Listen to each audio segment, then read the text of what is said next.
what makes for a good lathe stand? It's got to be heavy. It shouldn't get in the way of you getting your body where you want it to be while you're using the lathe. And it should have storage for all the stuff you use at the lathe. One way of making it heavy is to have a shelf and just load that up with weight. And that's what I did on my previous stand. And the problem with that is lathes make a big mess, and that shelf just collects the mess. So I thought about making a hollow stand that I would fill with sand to hide that. But then I thought it would just be easier to make it out of MDF, which is cheap and heavy. I'm making the stand in two sections. There's a lower section that's just going to be MDF, and then there'll be a storage cabinet on top of that. I've cut the MDF sheet into two halves going the long way, and I'm cutting trapezoids out of that. About 21 inches of the base and 10 inches at the top. When I cut the first triangle off the edge, that piece is not waste. I'm able to get 4 full pieces, but for the last one, rather than cut a full piece, I'm cutting one end square, and I'll take that triangle that was cut off in the beginning and add that to that one. And I'll use that one in the middle, and you'll never see that joint. You can make the crossbar out of the leftover MDF. You have a couple options. You could take this and rip this in half again, so you get 4 layers, about 9 or 10 inches wide. You could make a frame out of 2x4s around here and create a box and fill that with sand for more weight. But I have some leftover MDF from my old workbench. It's already glued up into layers of 2.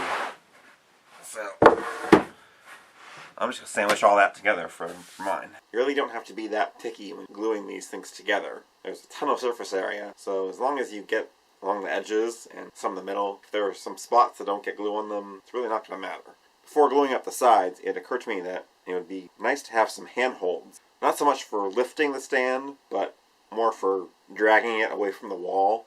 So I made a rounded square cutout in the outermost layer. Then the layer inside of that, I traced the square and then extended that out about 1 inch on the sides and the top. And then I rounded over both the outside and inside on 3 sides of the outer layer. I'm using a Titebond Extend glue here for a little bit more working time.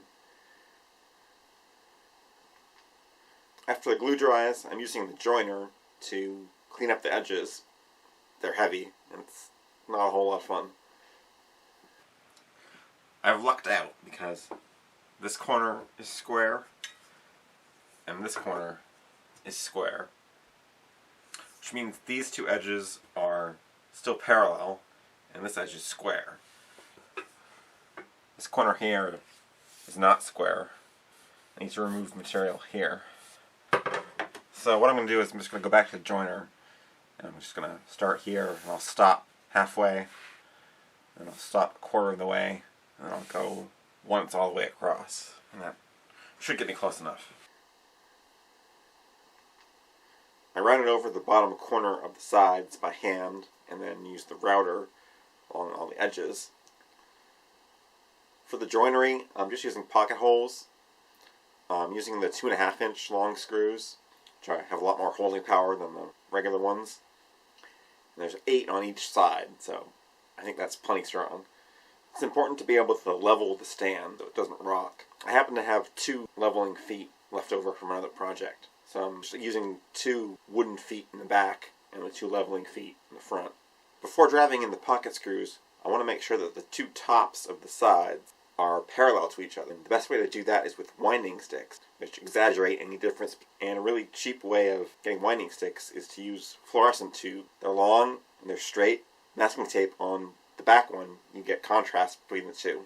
You get your eyes level with the 2 and see any difference between them. I want to be able to disassemble the stand to make it easier to move. So I'm adding some alignment dowels. And on one side I put 2 vertically, and on the other side I put 2 horizontally, so I know which one is left and right. And there's also 1 lower on each side. I really wouldn't want to be taking this thing apart and putting it back together often, because eventually you're going to strip out those screws in the MDF. The idea wasn't to make a portable stand, but just to make it easier when I'm moving To paint inside of the handholds, I just cut the handle off on a disposable brush. That made it a lot easier to get inside of there. And once the paint dried, I could reassemble it on the ground so I don't kill myself. The alignment dowels really worked great. If you didn't have those and you were just trying to line up those pocket holes, that would really be a pain.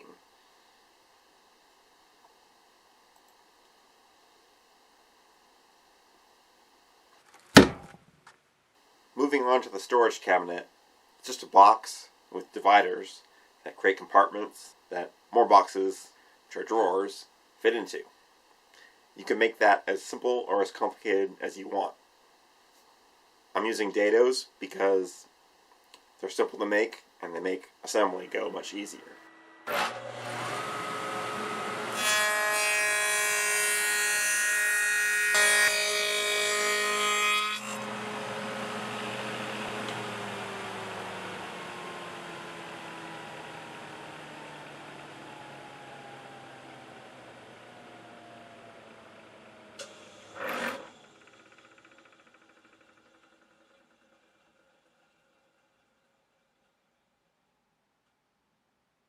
A stopped rabbet on the back edge will receive the back.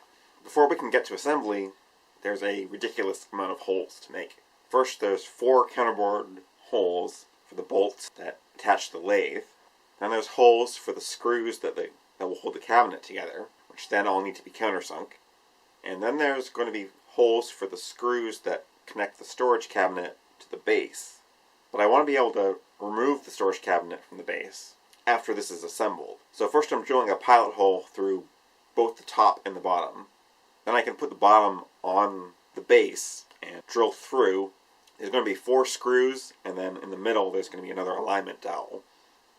For the top I'll make those holes oversized so I can use my drill with an extension to drive in those screws all the way through the cabinet. And if I was smart, I would take advantage of the pilot holes and drill part way on each side so I don't get splintering on the backside. But I wasn't too worried about that because I'm using the CNC to create a pocket that goes over all of the holes, and then I'll take a thin piece of plywood and use that to cover the hole, and that way no debris is going to fall through those holes into the drawers. What is this now, like the 3rd glue-up montage in this video? I guess this time we're spicing it up with some screws. After some sanding, some finishing, and some drying, you can put it all together and finally move the lathe onto the stand. You didn't think I was going to leave those pocket holes exposed, did you? Making the drawers is beyond the scope of this video, but we've done all this work to finally have a functioning lathe, so I think we should make some poles for the drawers. The 2 narrow outer drawers are going to work fine without any drawer slides on them. The middle drawer is a lot wider than it is deep. I find those kind of drawers, when they're small, don't work well without either a center guide or full extension slides. The final touch is a little holder on the side. It's going to store all the commonly used tools, go with everything else, that aren't going to fit well in the drawers.